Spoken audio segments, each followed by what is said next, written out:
Amados irmãos, graça e paz.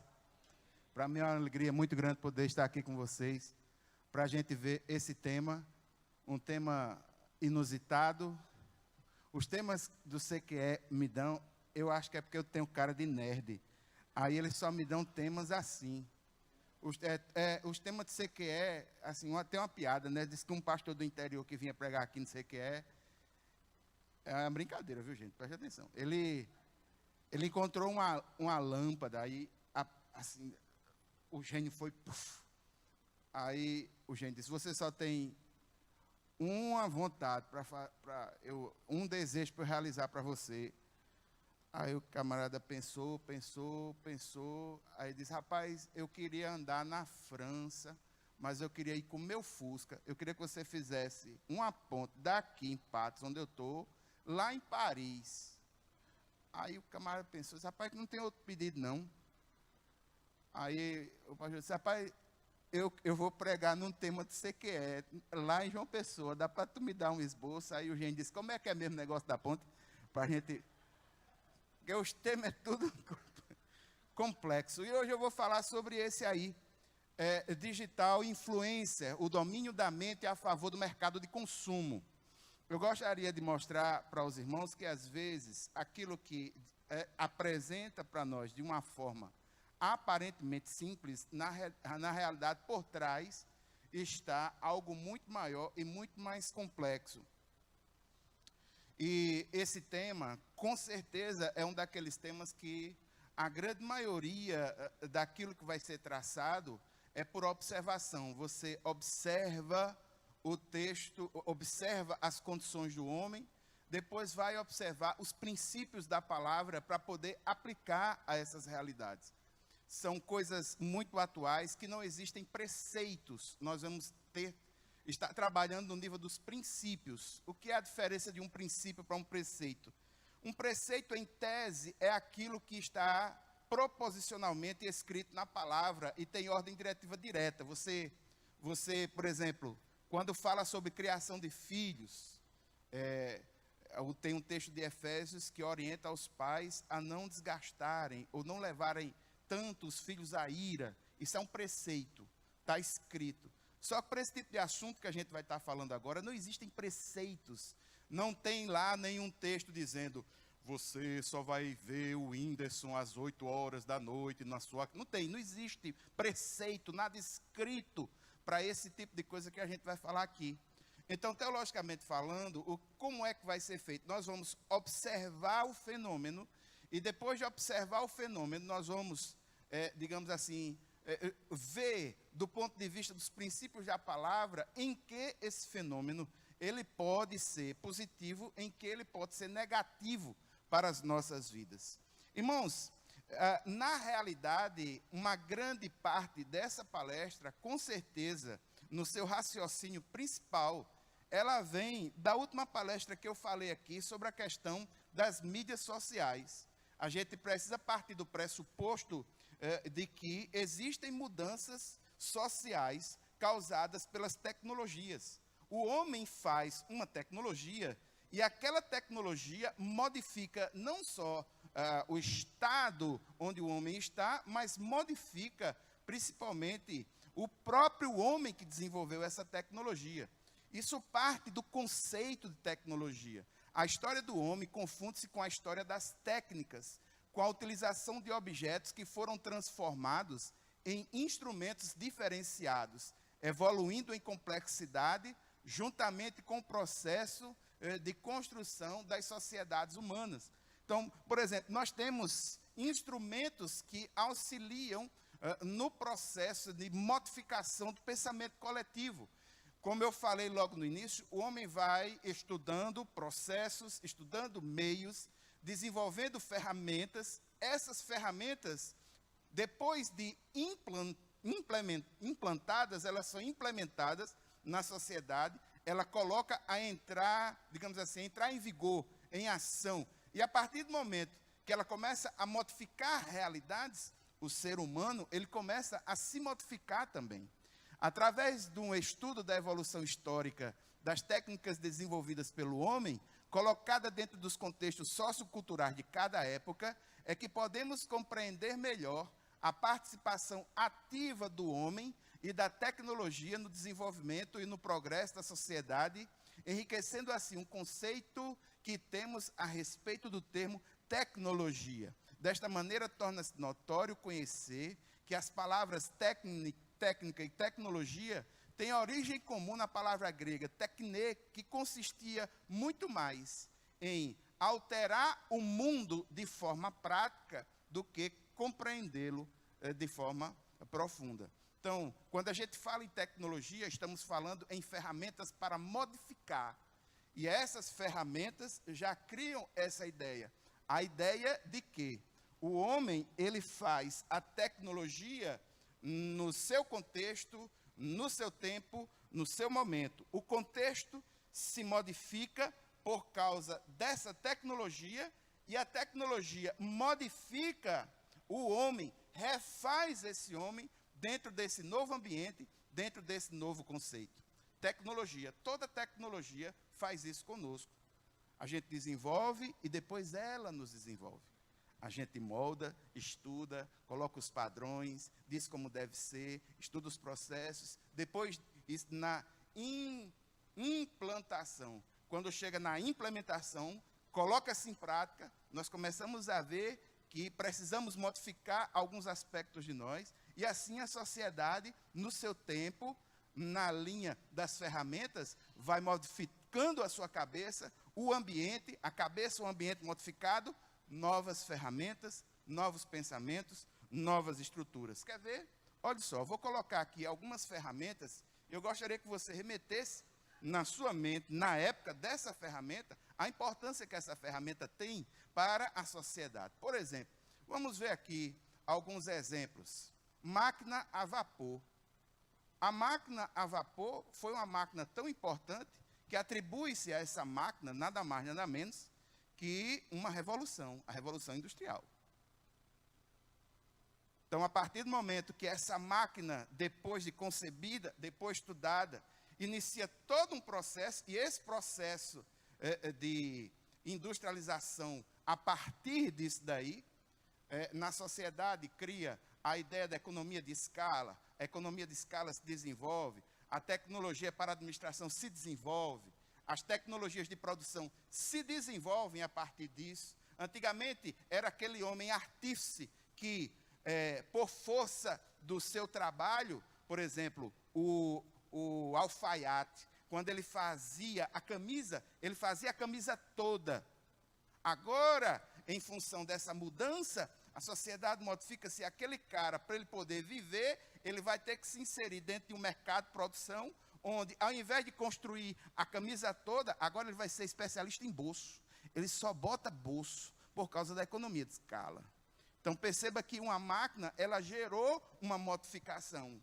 A princípio, talvez nem fosse essa a ideia, mas só que depois que é implementada, é que as modificações vão surgindo. A implantação é uma coisa, a implementação é outra. A implantação é no nível da programação, do raciocínio, do planejamento. Agora, a implementação é no nível da prática. E há quem diga que, muitas vezes, na prática, a teoria é outra. Então, você começa a colocar algo em prática, você vai vendo, na realidade, as reais implicações que aquela ferramenta vai tendo. Por exemplo, lâmpada elétrica. É possível que você conceber na sua cabeça uma sociedade sem energia elétrica, sem lâmpada elétrica à noite? É possível. Uma sociedade que talvez dormisse um pouco mais cedo. Uma sociedade talvez que saísse menos à noite e ficasse mais tempo em casa. Mas com a lâmpada elétrica, com a energia elétrica, muita coisa na sociedade modificou-se. Os padrões modificaram, muitas coisas foram surgindo a partir daí. Outro exemplo, telefone celular. Eu botei esse antigo mesmo, para mexer com você. O telefone celular, ele já foi assim. Eu já tive um desse. 2 horas a bateria dava. 2 horas. Você andava com 2 em um carregador, que era bem grandão. Botava, um deixava e o outro ficava lá carregando. Hoje em dia, tem celulares que a bateria, se você brincar, ele dá um mês, aquele pequenininho, né? Hoje um smartphone dá quase um dia, né? Quando chega no finalzinho do dia, você tem que botar. Mas eu gostaria que você pensasse hoje a humanidade sem essa capacidade de se comunicar sem fio algum. Que mudança? Alguém aqui acompanhou a telefonia de fio na época da ficha, quando a gente saía de casa para ligar para os amigos e ia para um orelhão com a ficha redonda, que tinha um tempo. Você tirava, aí botava a ficha, discava, aí depois de um tempo, a ficha caía, depois caísse tchau. Você tinha que falar os 3 minutos. Aí quando ia chegando no finalzinho, outra ficha. Por incrível que pareça, eu vi esse tempo. Eu saía de casa para falar, eu morava em Santa Rita, estudava aqui em João Pessoa, às vezes tinha que trocar ideia com os amigos, trabalho em grupo, eu morando em outra cidade, era terrível. Aí eu tinha que trocar ideia com outra pessoa, eu tinha que ir para um orelhão que era na frente da farmácia. Era muito raro não pegar esse orelhão com fila. 7 horas da noite, aquela fila, aquele povo, a gente esperando. E o povo lá, altos papos, e tome ficha, e a gente querendo ligar, tocando no ombro, ei, eu quero também. Até que minha mãe comprou um telefone. Na época que mamãe comprou um telefone, era um dinheiro de comprar um carro. A gente comprava o telefone e comprava as ações da empresa de telefone. Eu tenho uma pessoa que vivia de forma nababesca. Sabe como? Ela tinha 9 linhas de telefone alugada. 9 linhas de telefone alugada. Tinha casas alugadas, tinha telefones alugados. Gente, o que é instalar um telefone hoje numa casa? Mas isso já foi muito difícil. Essa tecnologia já se modificou. Hoje não conseguimos viver sem essas facilidades. Televisão, só uma... Existe alguém aqui que ainda assiste TV aberta, em canal aberto? Eu não acredito. Tem alguém que vê? Louvado seja o nome do Senhor.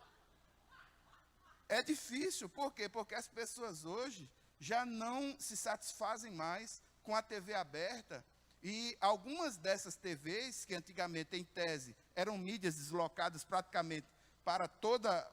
Agora, através da internet, você tem a opção de assistir aquilo que mais lhe apraz e você construir a sua própria programação. Então, até a própria televisão se modificou. Por exemplo, lá em casa, raramente a gente assiste TV aberta. Bota-se, eu tenho uma maquininha que você coloca, que acessa a internet mesmo sem ter. Você procura lá aquilo que você quer assistir e assiste do jeito que você quiser. Não é uma coisa imposta. Hoje você controla. A tecnologia se modifica e a gente se modifica junto. Cartão de crédito. Gente... Na China, nem dinheiro estão usando mais. Você sabia disso? Eu tenho uma colega que ela foi para a China para pagar umas coisas em dinheiro. Ela passou, foi vergonha. Por quê? Porque na China o sistema já é facial. Olha, você desenvolveu o sistema facial na China para dar certo.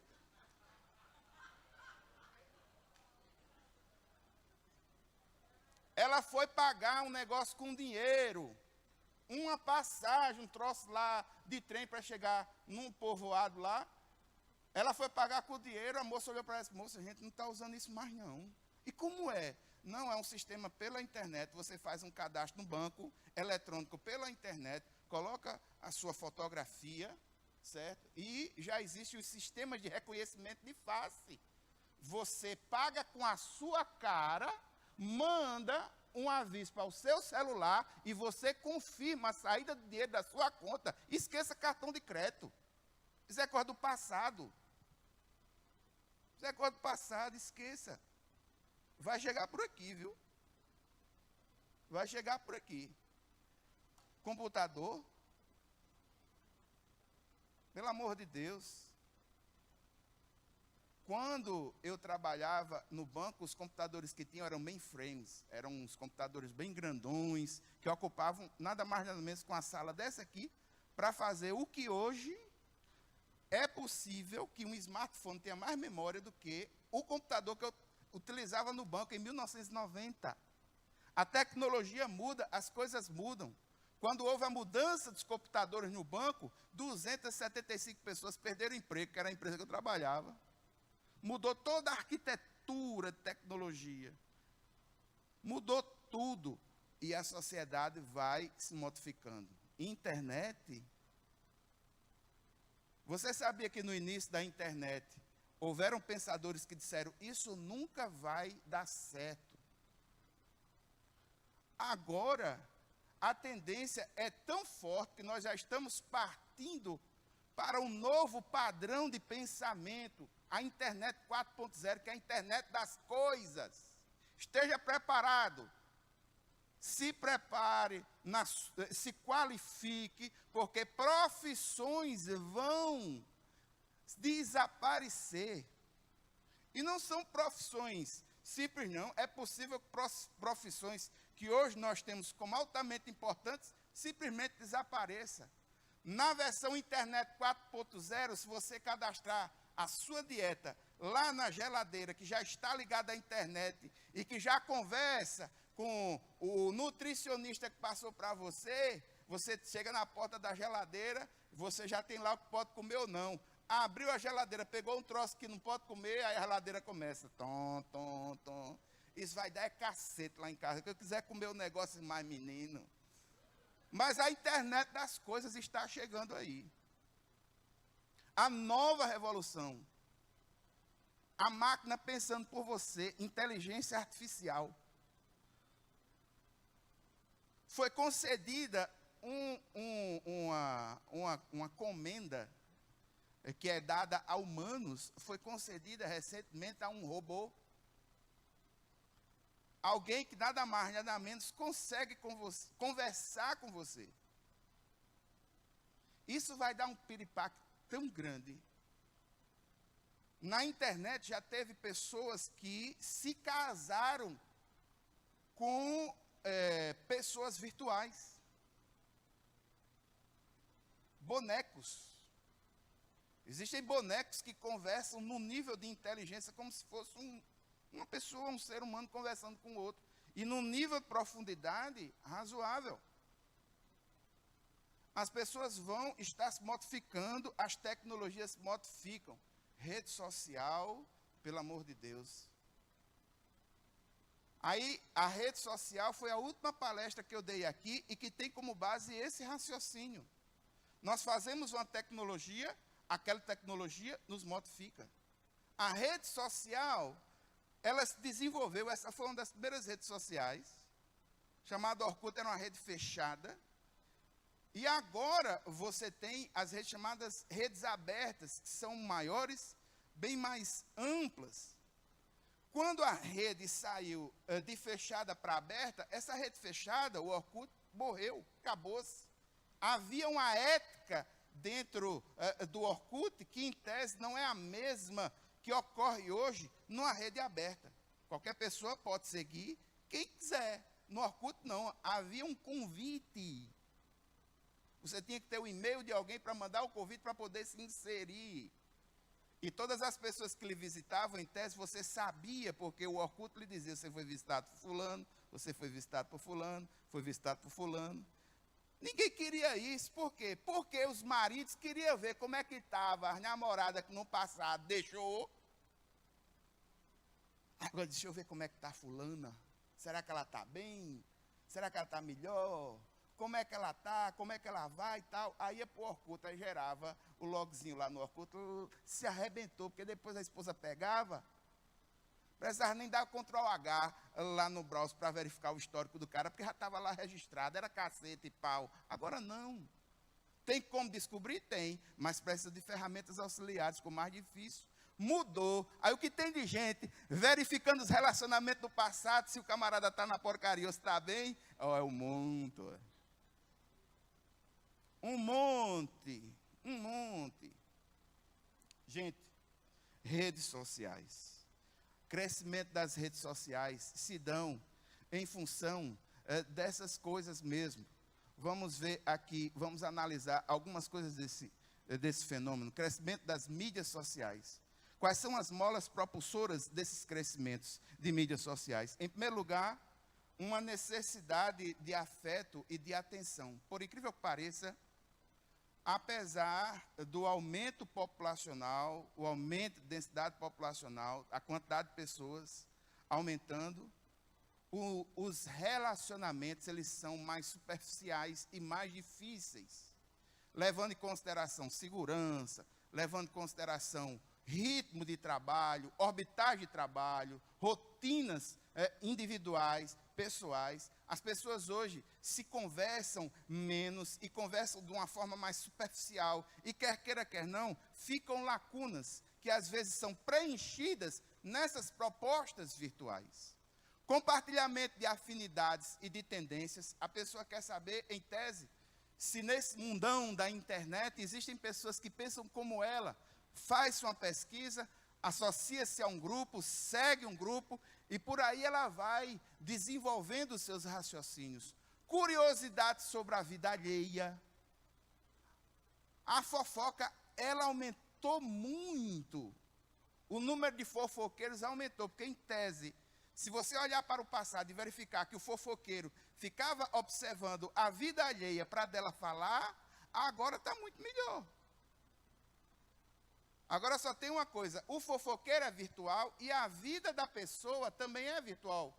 Porque não é plena realidade. Nessas mídias sociais se coloca aquilo que em tese você quer que as pessoas saibam de você. Então a mídia em si não é realidade, ela é relativa. Não existe foto de desgraça no Instagram. Ninguém posta foto com seus boletos aqui. E uma hashtag embaixo, estou lascado, olha os meus boletos. Você já viu alguém?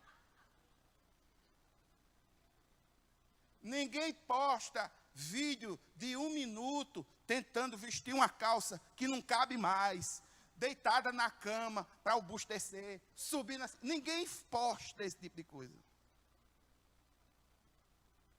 Nesse tipo de coisa se cria uma imagem e se tenta vender, em tese, uma imagem mais positiva. Mas tem gente que gosta de ver essas coisas. Crescente busca pela fama. A internet fez algo muito interessante. O que foi? Ela deu voz e vez a pessoas que andavam no anonimato.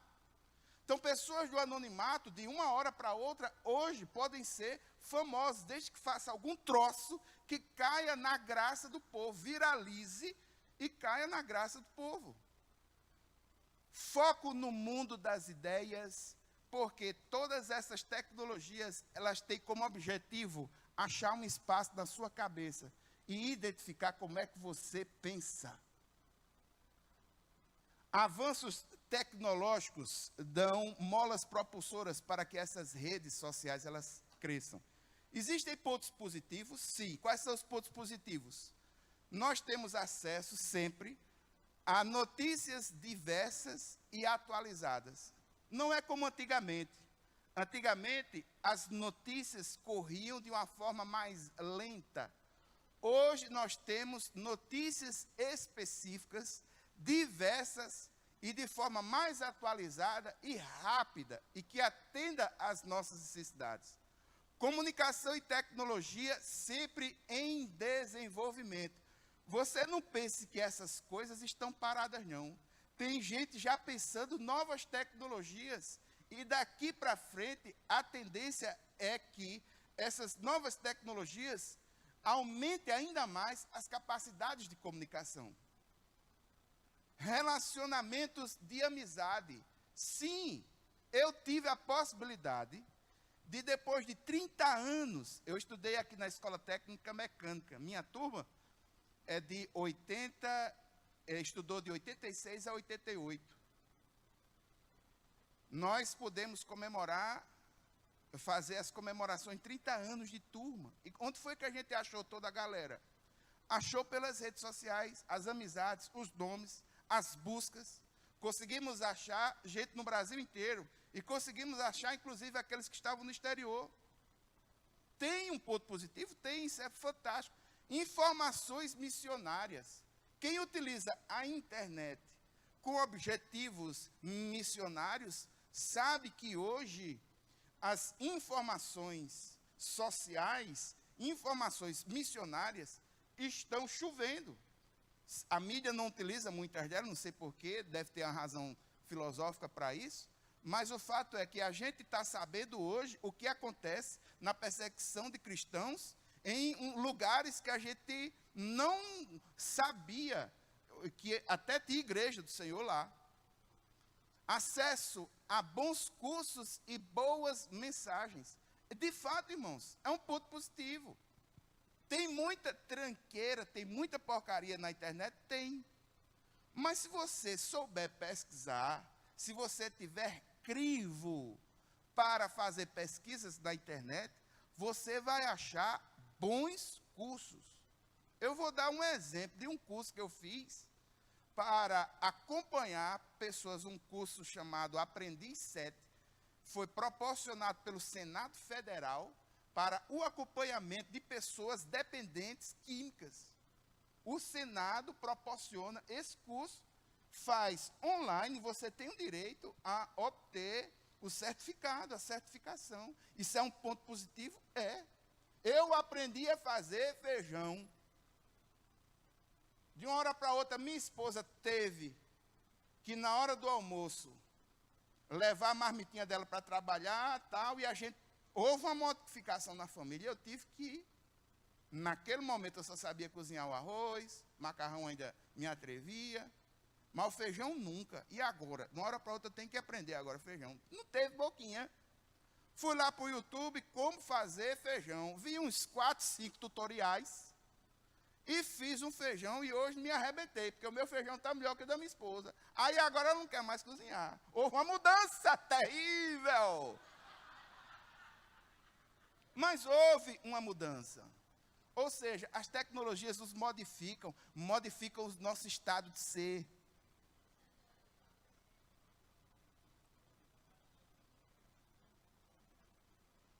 Mas, infelizmente, gente, as tecnologias trazem consigo pontos negativos.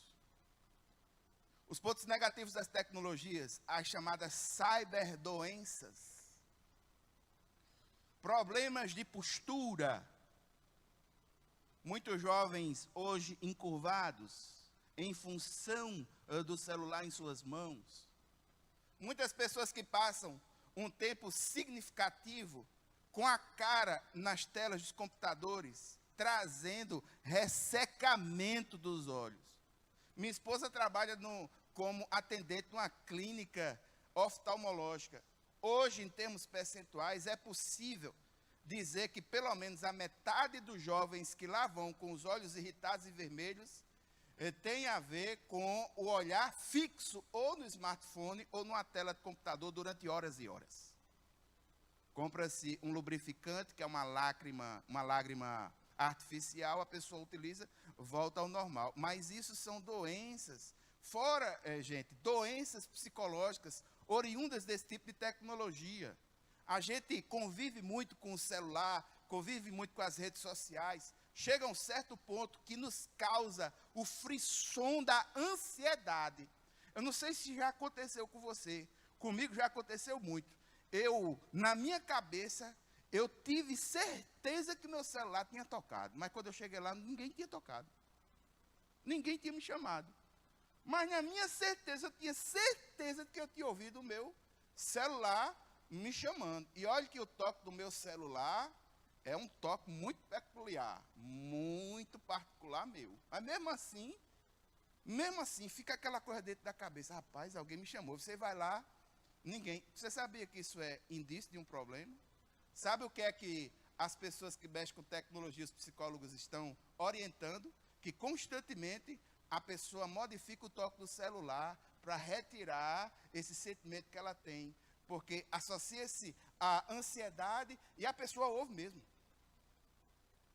Ouve mesmo. Isso a pessoa fica louquinha. Tem gente aqui na igreja, gente, que a gente está pregando aqui, o cara está assim abaixado, está orando, está nada. Isso é o WhatsApp, faz aquele, ele fica louco, ele tem que ver quem foi que chamou ele. Enquanto ele não vê, ele não vai conseguir prestar atenção naquilo que a gente está falando aqui na frente. Ele se esconde por ali e tal. E o que é pior, às vezes algumas tecnologias são terríveis, porque no caso do celular, a pessoa, não, bote no silencioso, aí o celular fica que nem um jumento. Chama ele fica, É melhor tirar do silencioso. Bota esse no modo avião, que você não vai, nessas horas que você está aqui, você não vai receber nada de mais importante do que aquilo que está sendo falado aqui, não.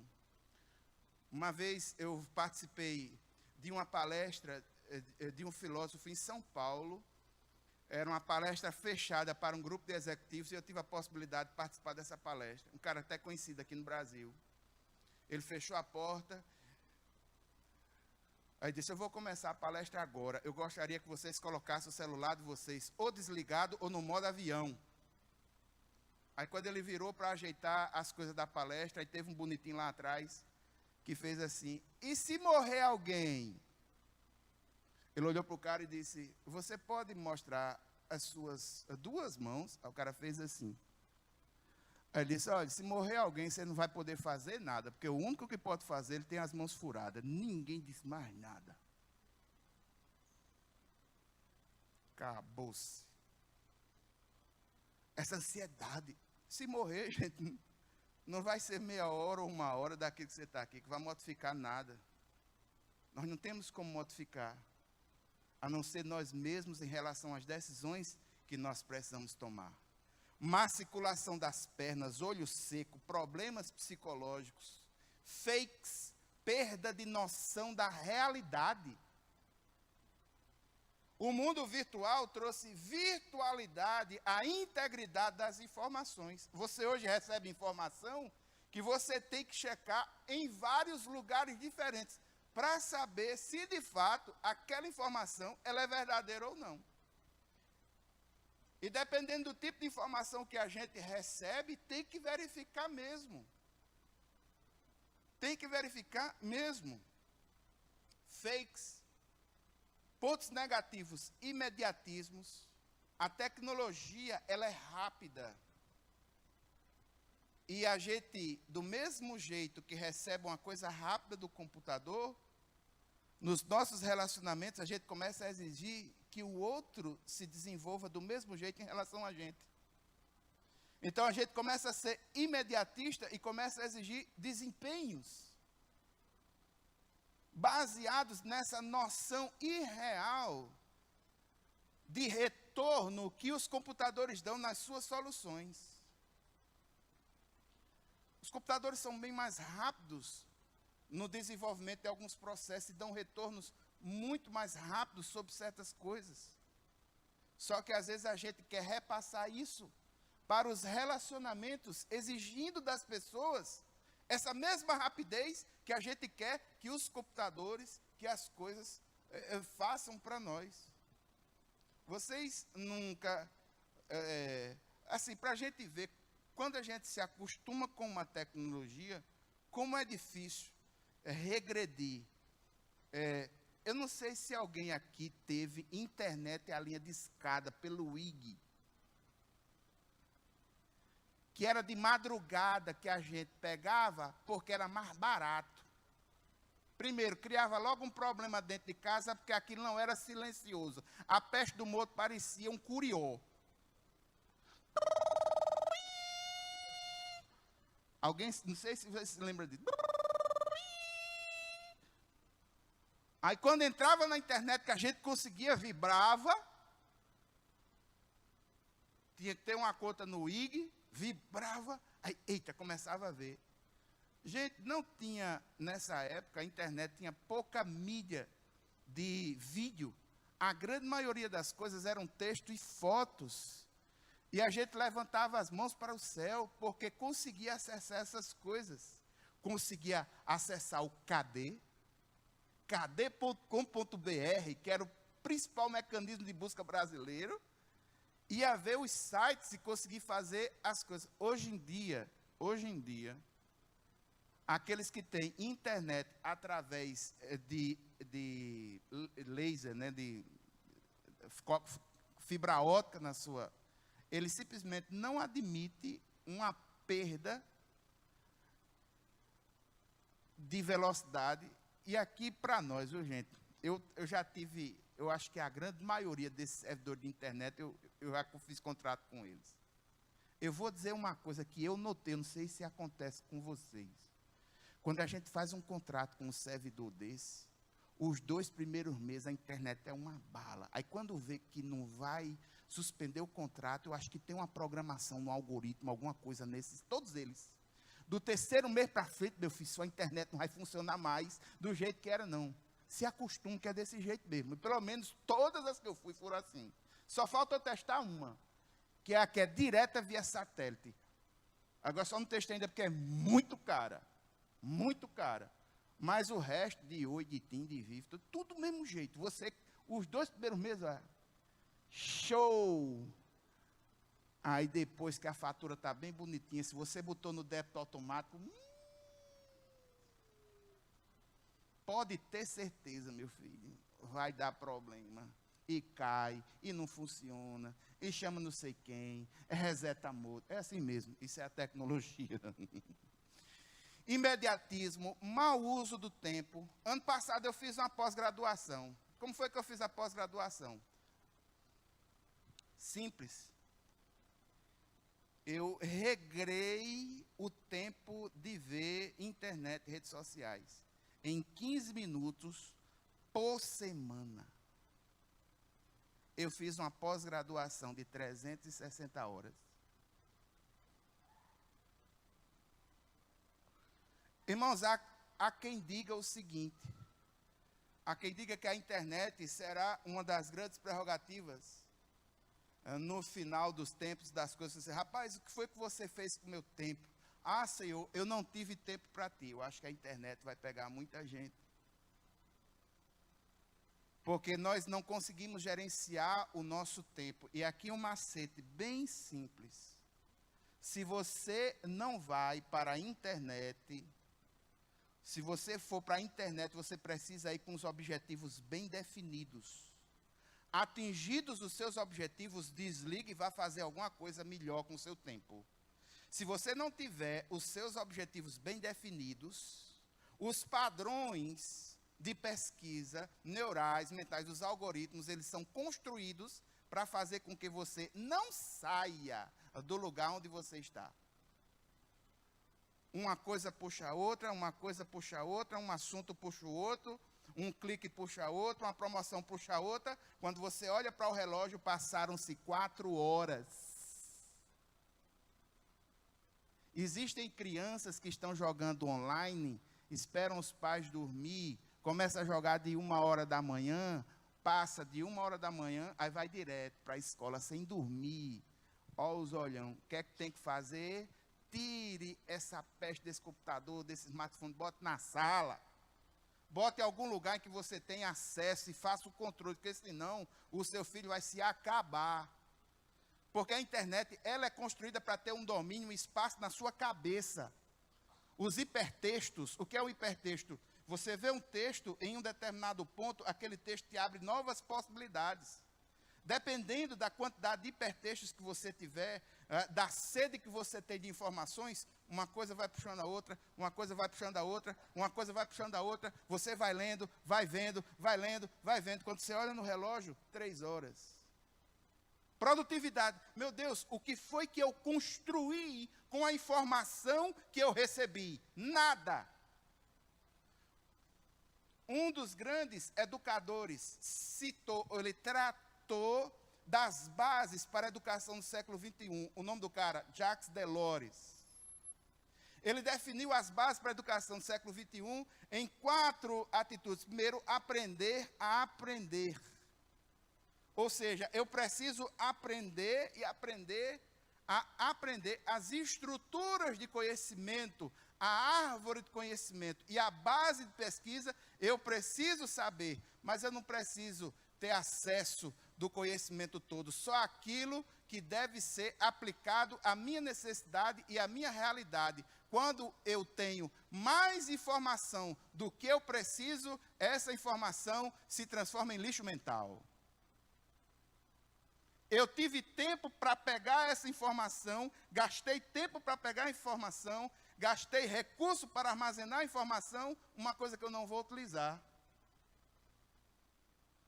Então, aprender a aprender também é, sobretudo, você verificar que tipo de informação você vai ter e que aquela informação gere alguma coisa útil na sua vida. É a triagem das informações. Antigamente, irmãos, eu não entendia certas questões. Veja como a questão da informação muda a nossa mente, o nosso jeito de ser. Eu sou músico. Eu toco na igreja desde os 11 anos de idade. Eu tenho 47 anos. A música evangélica, hoje, para mim, em determinadas questões, inclusive porque a música está ligada a um fenômeno social que situa o homem no espaço e no tempo. É um fenômeno que em alemão chama-se Zeitgeist. Quando você ouve uma música, que curte uma música, aquilo traz um imagético para dentro de você. E esse imagético lhe situa no tempo e no espaço. Então, as músicas que eu louvo a Deus, assim, que eu me sinto bem, como músico, são músicas que geralmente têm uma quantidade maior de letra e tem uma expressão musical com a quantidade maior de acordes. Ela é mais perfeita nesse ponto de vista musical, de acordes e de letra. Geralmente gosto de canções cujas letras me expressem ou me façam refletir sobre algo. Agora perceba, gente, eu estava analisando o movimento das canções que hoje em dia nós vemos nas igrejas. E percebo que é possível que essas canções sejam uma contrapartida à forma mental que a nossa geração tem atualmente contra o excesso de informações. Vocês já pensaram, vocês já viram que as canções que nós cantamos hoje, elas têm geralmente 4 frases, e essas 4 frases são cantadas por 15 minutos. As músicas cristãs antigas, elas não eram assim. As músicas cristãs antigas, em tese, elas eram construídas com mais letras. Algumas dessas canções tinham um pano teológico bem profundo que abordava uma questão. Agora, por que hoje que está assim? Você pega, poderoso Deus, só tem 2 notas. Poderoso Deus. Poderoso Deus, meu ser anseia por ti. Vamos de novo. Poderoso Deus.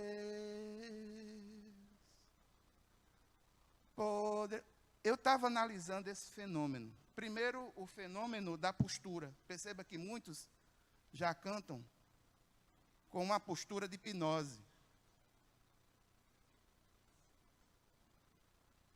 E outros, além de cantar com essa postura de hipnose, eles refletem muito nessa frase, no meu entender, isso é uma percepção minha. Eu acho que é para romper a barreira do lixo de informação que está aqui dentro. Que vai precisar de um estrita poderoso Deus, para ele entender que ele está cantando para o poderoso Deus. É possível que isso esteja ocorrendo justamente por essas questões. É possível que essa contrapartida musical, que a gente vê uma coisa simples, seja em função das mudanças que essas coisas estão proporcionando para a nossa mente. Então, são pontos negativos. Relacionamentos fragilizados, menor interação real. A comunicação na família, em função das tecnologias, a comunicação conjugal, ela está se tornando rasa. Existem níveis de comunicação conjugal.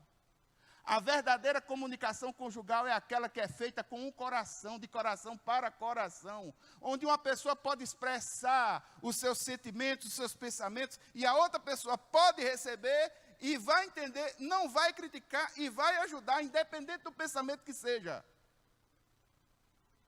Só que ocorrem níveis na comunicação conjugal. O primeiro nível é não comunicação. É aquele casal que se comunica só com o gesto, por causa da rotina. Não se fala de manhã, só faz abrir a porta, faz, está aberto. Aí vai fazer outra coisa. Assim, aquele nível só para manter com gestos.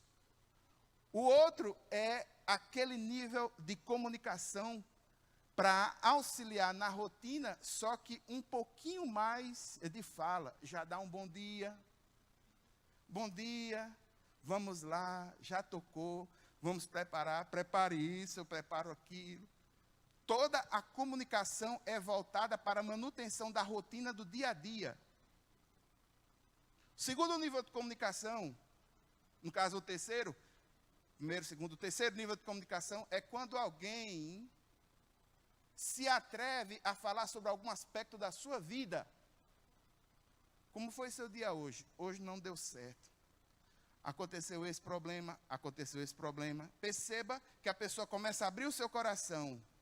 Essa comunicação é uma comunicação um pouquinho mais profunda.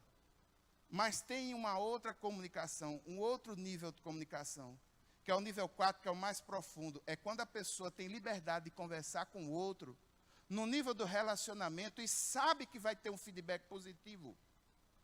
É quando tem condições de olhar para o outro e dizer assim, meu filho, olha, eu não gostei da forma como você tratou a minha mãe.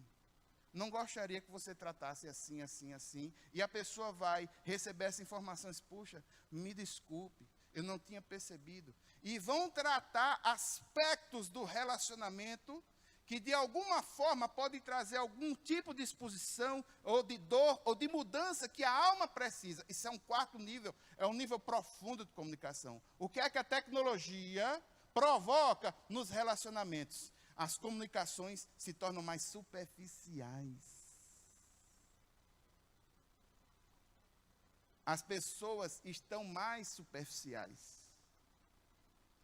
Nós podemos ter 5.000 seguidores no Instagram, mas amigo de verdade, conte na sua mão aí, que talvez não dê nenhuma mão completa. Aqueles amigos, se hoje você for para o hospital, ele tem condição de lhe visitar ainda hoje, de 10h30 da noite. Você tem algum amigo desse tipo, desse porte, desse naipe, dessa intensidade? Perda de foco, desconfianças, infidelidade por insatisfação no relacionamento. Aí aqui a gente vem. O que é um digital influencer? Veja essa definição. Infelizmente, é uma coisa nova. Não existe ainda estruturas bem montadas a nível de livros, nem pensadores. Essa foi a definição que eu achei mais interessante. O que é um digital influencer?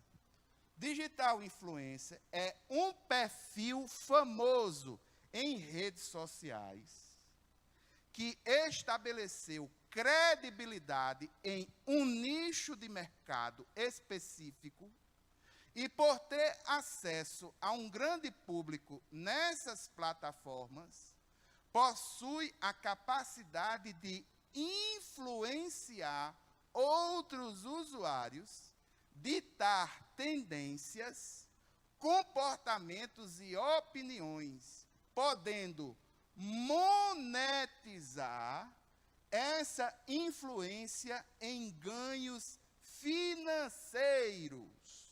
Essa é a definição de digital influencer. Gostaria que você prestasse atenção a uma coisa. Em primeiro lugar, é um perfil, ou seja, está diretamente ligado ao desenvolvimento das redes sociais, famoso, de alguma forma, ele atingiu um número significativo de seguidores. Esses seguidores, eles hoje, nesse tipo de estrutura, eles são divididos em os chamados microperfis e os macroperfis.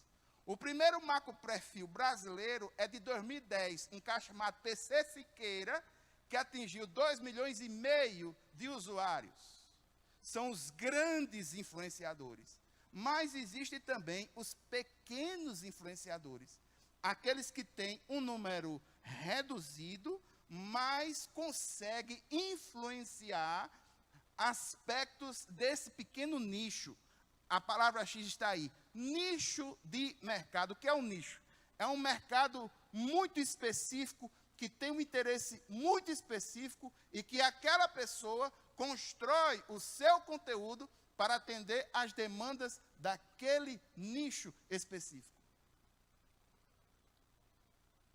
A igreja, aqui é a evangélica, na sua rede social chamada YouTube, ela pode ser considerada um desses chamado perfil, microperfil. Ela já tem quase 2.000 seguidores, 2.000 pessoas que olham para os vídeos e que curtem, que observam. 2.000, já tem 2.000. É considerada um micro-influenciador. E sendo um micro-influenciador, a internet já se posiciona em relação às demandas da IEB. Em que sentido? Nas pesquisas que falam sobre igreja, sobre pregação, sobre, né? A IEB já vai tomar nos algoritmos de pesquisa uma posição diferenciada a partir do momento que vai aumentando o número de seguidores. Isso funciona, gente, baseado num tripé. O tripé do digital influencer é o marketing de influência, e como marketing de influência está por trás metodologias, objetivos e, sobretudo, influenciadores digitais. O que é que nós temos hoje como fenômeno? Aqueles que não tinham fama, constroem a sua fama nas redes digitais, e a rede digital agora começa a tentar migrar a sua sinergia para outras mídias. Vou dar um exemplo bem simples. Um dos maiores influenciadores digitais do Brasil é o Whindersson, na grande maioria das plataformas. Ele chegou hoje num patamar em que uma empresa, em função disso, o contrata para retirar dessa plataforma, aí vai fazer propaganda na plataforma de TV aberta, com o objetivo de levar essa influência. Porque o objetivo aí, gente, é monetizar, é dinheiro. Os digitais influencers, eles estão ali para influenciar, e alguns deles, na perspectiva empreendedora, da possibilidade de que alguma coisa dê certo na sua vida, para que ele possa ganhar algum dinheiro. Aí, do marketing digital, tem uma coisinha chamada algoritmo.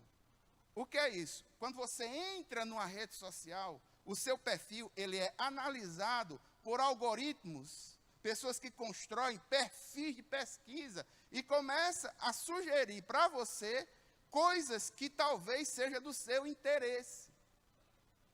Se você fizer pesquisas em sites de busca com o objetivo de tentar comprar alguma coisa, aquela informação vai ser arquivada num trocinho lá que você tem chamado cookie. E você fez uma pesquisa querendo comprar uma TV nova de 50 polegadas. Nem se preocupe.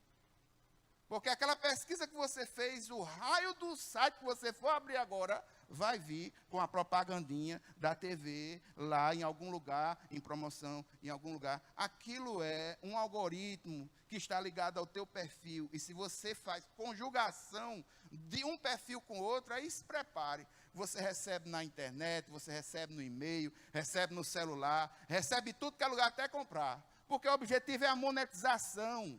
Esse povo que ganha dinheiro no YouTube, ele é pago com o quê? Pelas empresas que promovem essas pesquisas, que afunilam o mercado para que você compre. E aqui um grande perigo que eu quero alertar vocês, o YouTube Kids.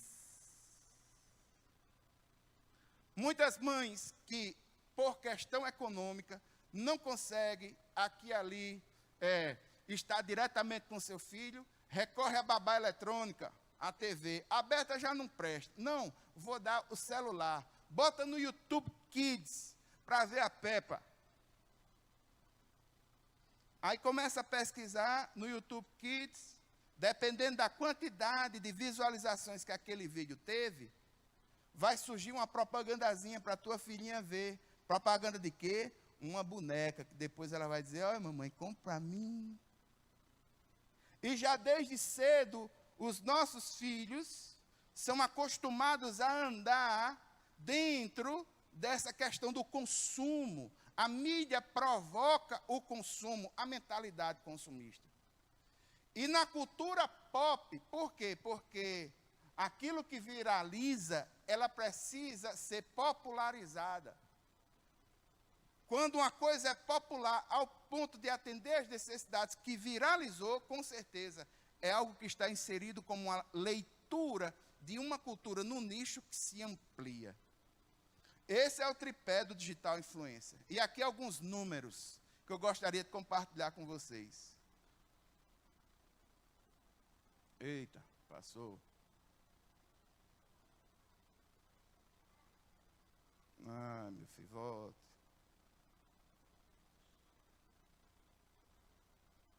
Voltou. Preste atenção a esses números. 84% dos consumidores têm maior influência de uma compra caso a oferta venha de uma fonte de confiança. Ou seja, quando a dona Rúbia, alguém aqui segue a dona Rúbia? Não, né? Quando a dona Rúbia está fazendo um daqueles pratos dela, que ela coloca ali, olha, estou usando esse vinagre aqui, estou usando esse produto aqui. Os estudiosos dizem que 84% das pessoas compram em função dessa credibilidade que alguém dá a algum produto. 86% dos estrategistas usaram o marketing de influência em 2017 e 92% dos estrategistas acharam eficaz. 92% dos profissionais de marketing hoje citam o Instagram como a rede social mais importante para o marketing de influenciadores em 2018 e 2019 também, diga-se de passagem. Seguido pelo Facebook, que está em decréscimo, com 71%, blogs também em terceiro lugar, acima dos 48% do ano passado. Ou seja, existem redes sociais que já estão se modificando, porque esse primeiro lugar, uma vez já foi do Facebook. E agora o Instagram toma conta. Por quê? Por causa dos algoritmos, a forma mais leve, o perfil mais desembaraçado, tem chamado mais a atenção de nichos. O objetivo é a monetização, é dinheiro. 52% dos profissionais de marketing estão planejando programas que aproveitam vários tipos de influenciadores, que são celebridades de primeira linha, blogueiros e micro-influenciadores, como parte de uma estratégia integrada. Ou seja, hoje em dia é fácil você verificar alguém que influencia na internet, trabalhando em outras mídias, procurando ampliar essa sinergia de influência. É a influência que faz comprar. Gente, eu gostaria de ir para o final. Eu reuni aqui algumas informações, mas isso é muito natural de mim, no sentido da... Isso um imagético bem significativo para esse momento. Eu gostaria de analisar alguns princípios, para a gente poder encerrar essa palestra, já está com muita informação. Princípios. Gente, o que é que a palavra de Deus diz? Como eu disse, não há preceito, há princípio. E o princípio é no uso da ferramenta. Nós precisamos ter muito cuidado. E se formos andar por esse caminho, precisamos ter cuidado também. Se alguém aqui tem pensado em ser algum tipo de digital influencer, as dicas para ser digital influencer, você vai ver na internet. A própria internet ensina você a como ser um digital influencer. Digital influencer ou produtor de conteúdo ou creator, é tudo a mesma coisa. Então, lá na internet você tem como verificar como ser. Existe a possibilidade da gente influenciar os outros através dessa mídia? Sim. O que eu estou falando aqui é na condição que nós temos de sermos influenciados por elas.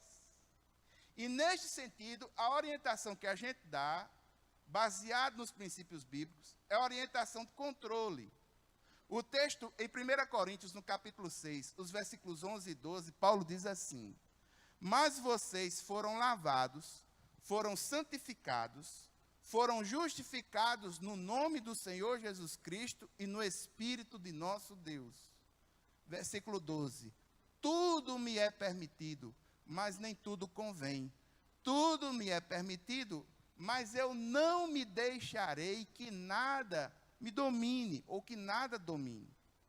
Utilize as ferramentas, utilize as mídias digitais, mas permita ter crivo e filtro para utilizar essas coisas, para que aquilo não domine a tua rotina como um todo.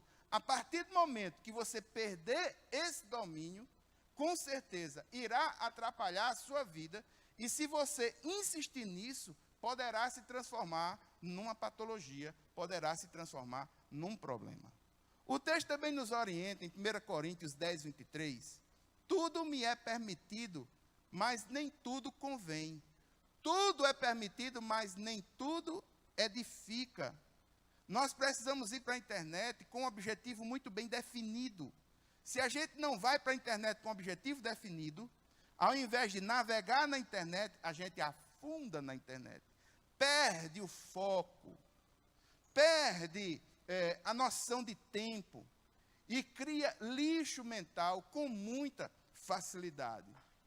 Outro texto que eu gostaria de encerrar, inclusive, é com aquilo que Paulo nos traz em Filipenses, no capítulo 4, versículo 8. Lá diz o seguinte: finalmente, irmãos, tudo o que for verdadeiro, tudo o que for nobre, tudo o que for correto, tudo o que for puro, tudo o que for amável, tudo o que for de boa fama, se houver algo de excelente ou digno de louvor, pensem nessas coisas.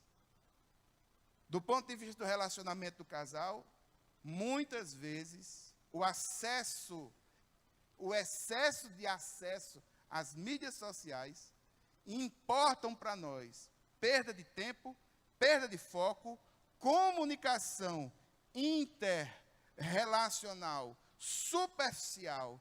A gente começa a não abrir mais o coração, porque as rotinas não dão mais tempo, começam a encher de lixo mental a nossa cabeça, e perdemos o que há de mais importante, que é o relacionamento normal, natural com o ser humano, e começamos a trocar as pessoas pelas tecnologias, pelas ferramentas.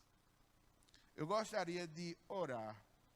Essa palestra, ela poderia ser um pouco mais simples, se em tese o foco fosse a comunicação conjugal.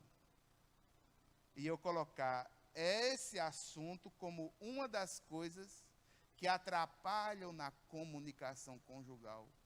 Porque nós não podemos negar, essas coisas que são direcionadas à nossa mente estão roubando o tempo, roubando o foco e nos tornando consumistas e superficiais. Esse é o grande problema. Me permita orar, porque não é fácil vencer essas coisas. Ela vem de uma forma muito sutil. E já existe quem defenda de que há patologia nessas questões, a ponto das pessoas serem totalmente dependentes dessas tecnologias, atrapalhando a sua vida natural. Existem clínicas que fazem desintoxicação do uso de tecnologias. Então, tudo é lícito, mas nem tudo convém, nem tudo edifica.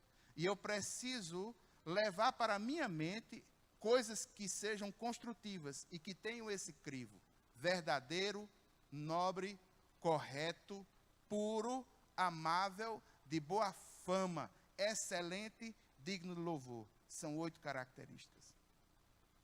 Deixe-me orar por você. Pai eterno e santo, Deus poderoso, muito obrigado, Senhor. Nós temos acesso ao maior influenciador que nós podemos ter, que é o Espírito Santo de Deus em nossa vida. Nesse momento, Pai, nós queremos te pedir perdão, porque muitas vezes nós não gerenciamos muito bem o nosso tempo. E utilizamos o nosso tempo mais com essas coisas que não constroem, do que com um relacionamento real e integral contigo. E um relacionamento real e verdadeiro com o nosso cônjuge. Senhor, eu quero pedir perdão e me uno aqui com todos esses irmãos. Porque muitas vezes, em virtude das rotinas, eu faço isso. E eu te peço perdão, meu Deus. Senhor, me ajuda a que eu possa estar mais próximo possível de Ti. Que o Teu Santo Espírito nos oriente e nos ajude a retirar esse lixo mental que muitas vezes alcançam as nossas mentes e que partem de influências humanistas. Eu quero clamar, Deus, no nome de Jesus, que o Senhor retire de nós, da nossa mente, toda essa influência que nos leva ao consumo e que nos transforma num alienado de um mercado de consumo. Eu quero te pedir, Deus, no nome de Jesus, que o Senhor nos dê discernimento e nos dê força para que nós possamos estabelecer relacionamentos íntegros contigo e estabelecer relacionamentos íntegros com o nosso cônjuge. Pai, coloco nas tuas mãos e oro no nome de Jesus. Amém, amém. Me perdoe pelo excesso. Quando eu faço esse tipo de pesquisa, isso é culpa de você que é. Bota esse sistema para mim, aí eu vou pesquisar. Aí eu vou fazendo pesquisa, vou achando, vou fazendo, vou achando, vou fazendo, vou achando. Ah, isso pode estar. Aí dá mais de 1 hora. Então, me perdoe por isso, tá certo? Mas que Deus abençoe vocês. E que vocês possam construir famílias em que o relacionamento não seja superficial, a comunicação não seja superficial, mas seja um relacionamento íntegro de uma comunicação profunda e mais perfeita. Deus abençoe. Muito obrigado.